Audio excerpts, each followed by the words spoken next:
आज आज चौथा दिवसाचा आहे आणि या चौथा दिवसाचा घंटानाद म्हणून सरकार जे आहे बहिरे झालेलं आहे आणि या बहिऱ्या सरकाराला आवाज जागा करण्यासाठी घंटानादाचा आयोजन या ठिकाणी केलेलं आहे आज चौथा दिवसाच्या संपामध्ये। आणि आता चौथा दिवसामध्ये सरकारनं अजूनही काही निर्णय घेतलेले नाही। माननीय सचिव साहेबांनी आमच्यासोबत सकारात्मक चर्चा केली, परंतु त्यामध्ये काही धोरणात्मक निर्णय अजूनही लेखी स्वरूपामध्ये निघाले नाही।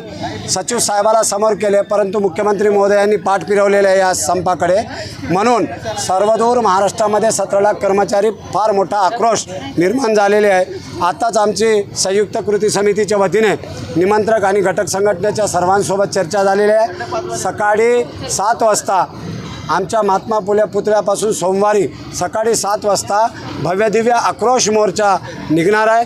ती मोर्चा या ठिकाणी जिल्हाधिकारी कार्यालयासमोर धडकणार आहेत आणि या मोर्चाची दखल जिल्हा प्रशासक म्हणून जिल्हाधिकारी महोदय शासनाकडे पाठवतील।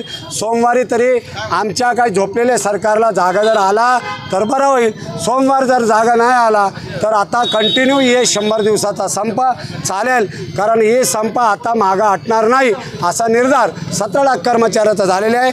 आणि नांदेड जिल्ह्यातले 16,369 कर्मचारी 100% या संपामध्ये या मोर्चामध्ये 100% सहभाग आहेत। सरकारने कुंभकर्णाची भूमिका घेतली तर काय निर्णय आहे?